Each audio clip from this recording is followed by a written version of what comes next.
Thanks for me today. I'm just putting my nails on in the middle of a transformation style video. So I'm just getting everything laid out and ready. I'm doing the sort of Bond girl or Bond to Bond girl style video. I don't have my audio on at the moment, so you're going to have to make do with what's coming through on the camera, so apologies if it's not so great. Well, hopefully this will be okay. Just while I'm doing this, I thought I'd answer a couple of questions because I'm a bit behind on answering questions from various people, and I wanted to just cover off a few of the questions I've gotten recently, which I owe people responses to. So, first question was from Grey Salt, and this was a question posted through YouTube, and the first comment was that according to Grey Salt, I have an ideal cup size to body size. And although I said I don't want to transition, the question is if I could transition, or if I did transition, or you could do something, let's say you could do something for me that would be temporary. So if I could like naturally have temporary real boobs, what size would they be? So I've got a quite simple answer on that one, which is that for me, I feel more comfortable with a size C, but if you're doing something more glamorous or more visible, then a size D can also be excellent. So generally speaking, with weight loss, fluctuations, etc. over the years, I would say that my cup size has varied between C and D. At the moment, I'm just wearing a bikini top, so there's nothing in this at all. So as I am at the moment, with my kind of size, the breast forms that I have, that I use, I would say give me around about a D cup, round about D. When I've been larger, slightly more overweight, then I would say they are tending towards a C cup. So for the most part, the breast forms that I bought are C cup when I'm larger, D cup when I'm thinner. And I'm quite happy with that. There's nothing there that's really over the top. I had a pair of breast forms when I was younger, which were really big. They were probably about an F. They were far too big. Practically I couldn't wear them with much, and because I don't really dress for, look, don't get me wrong, every once in a while it's nice to have a massive pair of boobs, and if I could like click my fingers and change my body shape, you know, I'd probably tend towards the more voluptuous, I imagine. But if it was something where you had to pick one and stick with it, so if I had to have, let's say I could transform between male and female at will, but I had to sort of design a for all time female shape, so you couldn't change breast sizes, I'd probably go with somewhere between a C and a D, and that would be the right one for me. So I hope that answers your question. If I could transform, I would go for a CD cup. I think they're just nice. You get a good fit with lots of different types of clothes. You can use push-up bras to really accentuate them. You can do a lot with padding that can really make them look fantastic. But you're not carrying around all the weight, you're not carrying around all of that all the time, and therefore you're able to, let's say, dress more flexibly. And I think that would be the key criteria for me. So thank you for that question, really appreciate that one. Next question is from Kev Kerno, and Kev asks, have you got a lot of makeup? Now the answer to that question is yes, I do have a lot of makeup, but I have acquired that makeup over about 10 years, so my makeup is a pretty lengthy thing in the acquisition, and I learned very early not to buy things that are let's say, a risk for my skin type or a risk for the look that I want to create. So going to makeovers, going to see professionals, going to counters in MAC or in department stores and asking for colour matches and stuff like that, you end up with different different recommendations, and you learn what's good for you in certain circumstances. So right now, for example, I'm wearing a darker shade of foundation than I would wear in the winter. I have a shade of foundation which is for when you've got more of a tan going on, and so I will use an NW25, which is the MAC colour scheme, NW25 in the summer. But in the winter I use an NW20. It's not a major difference, but what you're looking to avoid is obvious lines on the neck where you have a shading difference between your natural skin tone. It's really most obvious, I find, when you go from when your body is more tanned and you're using a winter shade of foundation, which can look quite pale. It can make your face look quite ghostly. So that's one of the things I tend to have more of. So I have multiple colours of foundation. I would guess I've probably spent in my lifetime on makeup, I spent easily £500 to £1,000 on makeup, I would say.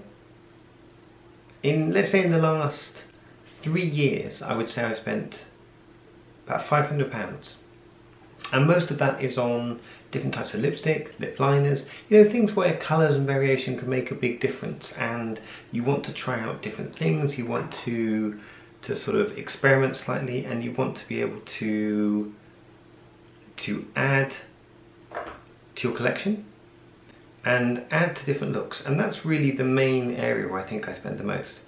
I'm very formulaic on foundations. I have exactly the same contours, the same highlights. I use them all, I just apply them in differing amounts in order to get different effects. And I try and do this on as much of a budget as I can. But yes, I do have an awful lot of makeup. As you can see here, these are just my makeup brushes. So I have 4 jam jar pots full of makeup brushes. Most of these are cheap sets where you buy like 30-40 brushes for £20, something like that. So none of them are really expensive. I've got a couple of expensive brushes. The only ones where I've really spent the money are foundation brush from MAC, blending brush, so an eyeshadow blending brush from MAC, that's worth spending money on, and yes, a eyeliner brush, very thin eyeliner brush for using with the eyeliner pots rather than pencils, because I prefer this. Okay, so that's the answer to that one, Kev. I've got lots of makeup. Probably, I would say in total I've got about 60 or 70 different items of makeup at any one time. So in my drawer here I've got my foundations, I've got MAC, I've got Kryolan, I've got various different nail varnishes. I've probably got about 8-9 different nail varnishes. I have different lipsticks, all sorts of different lipsticks. I have eyeliners, I have lip glosses, more lip gloss, and lots of different types of pigments for eyeshadow.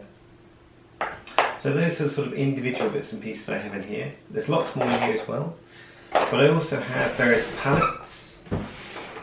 So I have my main sort of smoky eye MAC palette, a couple of these aren't powder, these are cream palettes from MAC, and other stuff like highlighting powders, bronzing powders, contouring, blush, all the usual stuff. So I keep that all in the different drawers of my desk, so they're to hand and available at any time. And yes, I'd say probably 60-70 items, most of which I have core foundation stuff that I use every day or every time I dress, and then I have the stuff that I change up, like eyeshadows, lipsticks, the usual stuff. You know, you go for different looks, different styles, etc, etc. Okay, so thanks for that question, Kev. I had a question from Edward George, which was, can you please make video on complete full body transformation into a woman? Well, hopefully that's what I've done on my last one for the transformation, and also in the videos I did on hip pads and on breastplates, and a little bit on this video as well, which will be coming out soon. So yeah, hopefully that's covered what you were looking for there, but definitely do some more stuff like that, so I'm looking forward to that. Another question was from Anthony Whitehouse. This is a very easy one to answer. Anthony Whitehouse asks, okay, have you ever pulled as Juliette and etc.? So the answer to that one, Anthony, is no, I've never pulled as Juliette. I've been told by my wife that I look very attractive as Juliette, so that's about as close as I've come to pulling as Juliette. I've been relatively clear on the channel that I do, I'm attracted to the feminine form. So I find women attractive, I find trans women attractive, but I've been married for over a decade now, and I wasn't really doing this when I was younger. So this is something I've only got into more and more as I've been married, and therefore there's a natural stumbling block to doing anything along those lines. And it's not something I regret. You know, life's full of things that you don't do. But yeah, so I don't go out looking to pull, I don't go out on the pull, and certainly I've rejected every advance I've ever had from a guy.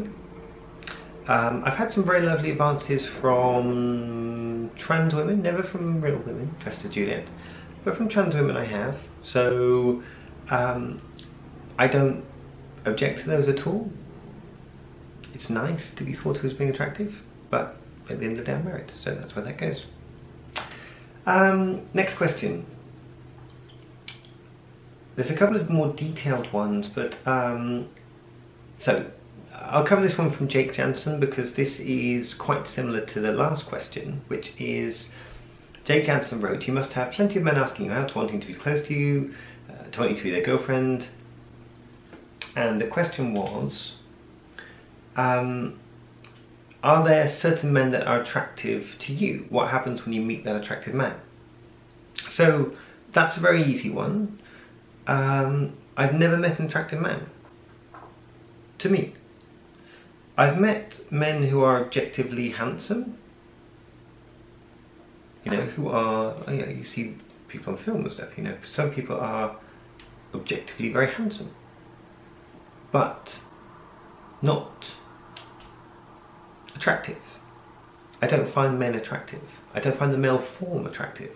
It's one of the reasons why I don't have hair on my body. I don't like hair on. I don't like hairy bodies. And so that kind of male, typical male, you know, big hairy guy doesn't do anything for me at all. If there was a guy out there who was very feminine, but then we're crossing into trans women territory. We're not talking about man anymore. So no, I don't find attention from men particularly flattering. I don't get all gooey and girly and giggly and stuff when someone tries to buy me a drink, or, which happens, by the way, a lot less than people seem to think it would. It happens quite often enough for me, but people seem to think that I must be beating people away with a stick, a special type of stick, but I'm really not. It doesn't happen like that for me. So yeah, there are plenty of people online. I get lots of people online who contact me. I get my fair share of pictures of genitalia and stuff like that through Messenger, and yeah, I think that's kind of par for the course a little bit. I'd rather not get those, but I don't care about them. They don't offend me.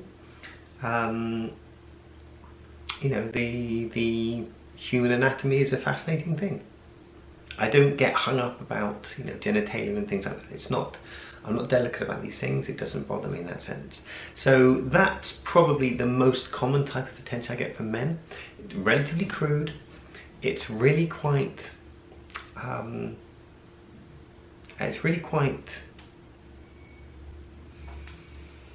simple, let's say. Very simple attention. It's just, hi, here's this thing, I assume this is everything you've ever been looking for. That's what it seems to boil down to. It seems to boil down to the idea that for some guys, their genitalia is somehow a substitute for conversation, or for wit, or for repartee, or for charm, intelligence, sense of humour. Like, the genitals can simply be used as a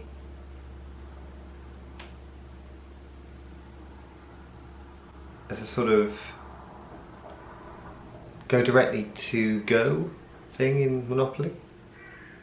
So just show the genitals and that will be all that needs to be done. Everything else will follow. That does seem to be the sort of, I can't think of any other reason to do it other than some kind of level of voyeurism. So anyway, I hope that was an interesting answer to those questions. Thanks for asking those. I just do this as a quick, you know, quick catch up on certain questions. I'm going to answer another one in a bit more detail, which is about being approached by guys, and touch on some of the experiences that I had at Sparkle. So looking forward to doing that one next. Okay, hope you enjoyed this video. Thanks so much for watching. Feel free to like, share and subscribe. Check me out through my website, which is www.julietnoir.uk, or you can get me through my email address, which is juliettisnoir@gmail.com. Thanks for joining me today, and as ever, bye! Bye!